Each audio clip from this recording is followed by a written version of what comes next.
Okay, so this was my first big digital background piece. And I wanted to do this because I want to get better at backgrounds. And this is the first one. I struggled a lot. There was a lot of hours put into this. And I'm going to tell you how I did it from start to finish, drawing a background. First things first though, you need a lot of patience because there are going to be mistakes and you're going to have to fix it. And you're going to have to go back and forth with decisions because you don't know what's right or wrong. So it's going to take a long time. For me, this took, I don't know, more than 6 hours probably because I didn't know what I was doing. But anyway, so here, the first thing I did, I go in with like a really rough sketch of what I want it to be. And it's a grocery store because I like grocery stores. I don't know. I actually don't really like grocery stores. I think shopping for food is like the most boring type of shopping. I don't know what's wrong with me. That's just how I am.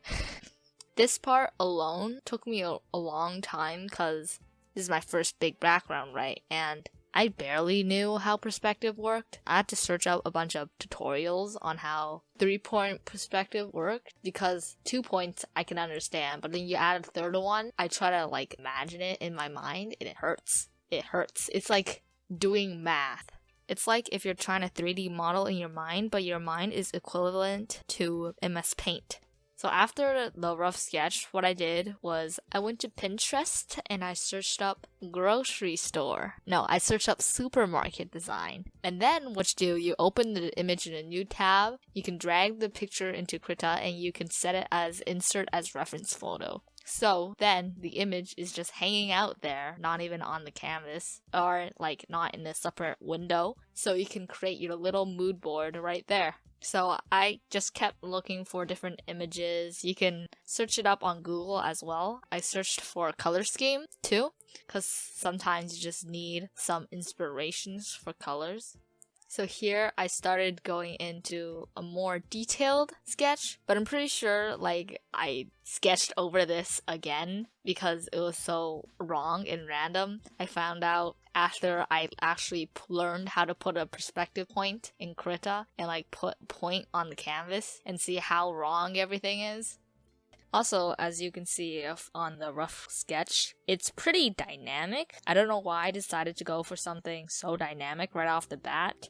And that's a part of the reason why it was so hard for me to understand what was going on. Because it's like really 3D, not even a bit 2D, really 3D. And it's from a lower angle, and you don't usually see things from a lower angle, so I had to get my mind to think differently from what I usually see to draw this piece.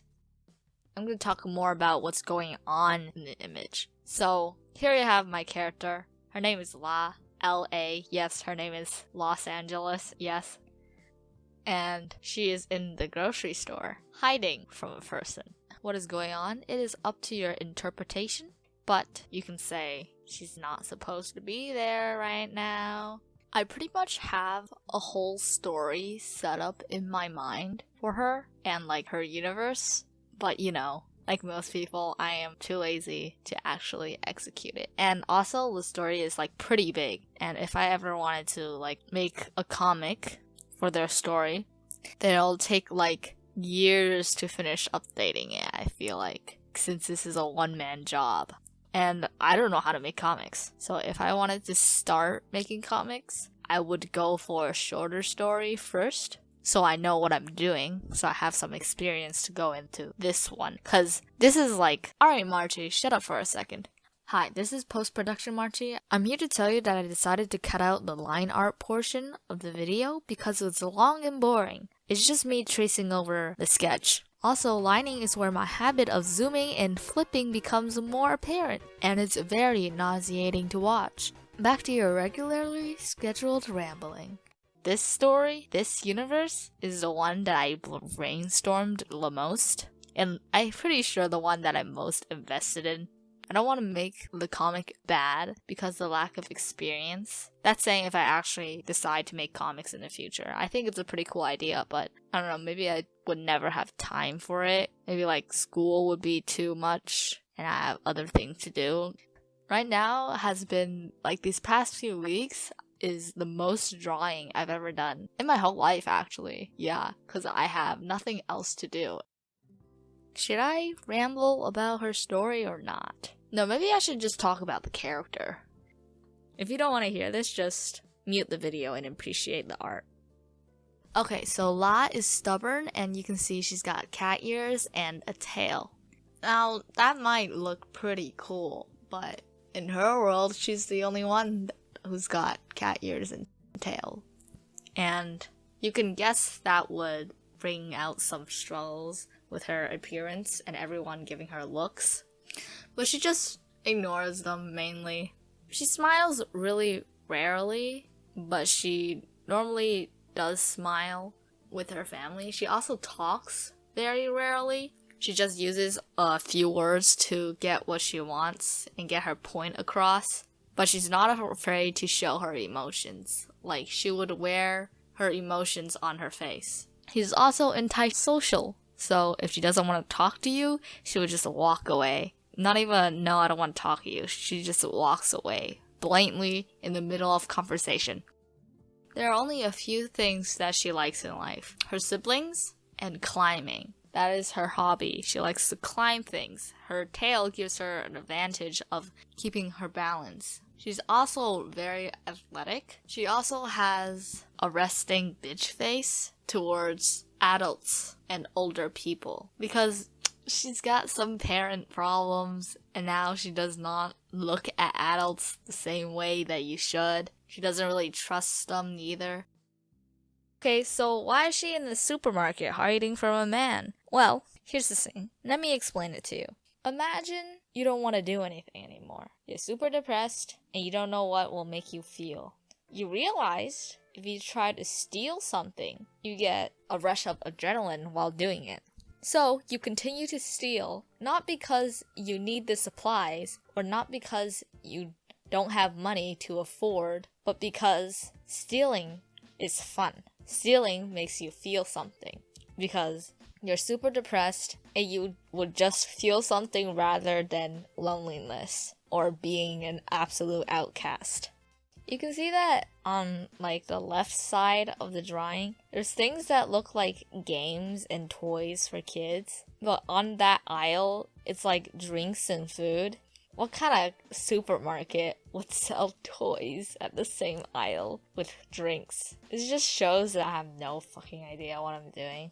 Lining this piece took forever. I think it took 4 hours. My arm started hurting and my left hand started hurting from pressing Control Z so many times.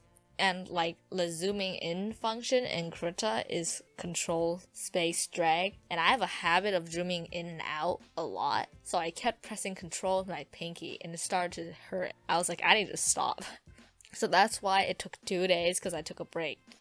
The colors and shading for this was really fun. I did it straight for I think 2 hours and a half. I didn't stop. I didn't realize 2 hours and a half has passed because it was a blast to do. Number one, because I really liked the color scheme and I like shading dark nighttime scenes. The only thing I knew I was not gonna have fun with was lining the whole thing because I had so many items that I had to line.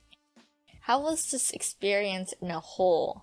It was good. It was good. You have first times for everything, and I'm definitely going to do more because I want to be better at backgrounds. There's going to be a video about my whole background journey. This is going to be my first. Again, it takes a lot of patience. You have to make sure you have enough patience to actually start and go through with the piece. Or do as much as you can, because if you do more, you learn more. There were several times I wanted to give up in the beginning sketch stages, but I continued, and then when I saw, hey, this could be good, I just went straight for it. That's where you have to get to. You have to see how it could be good.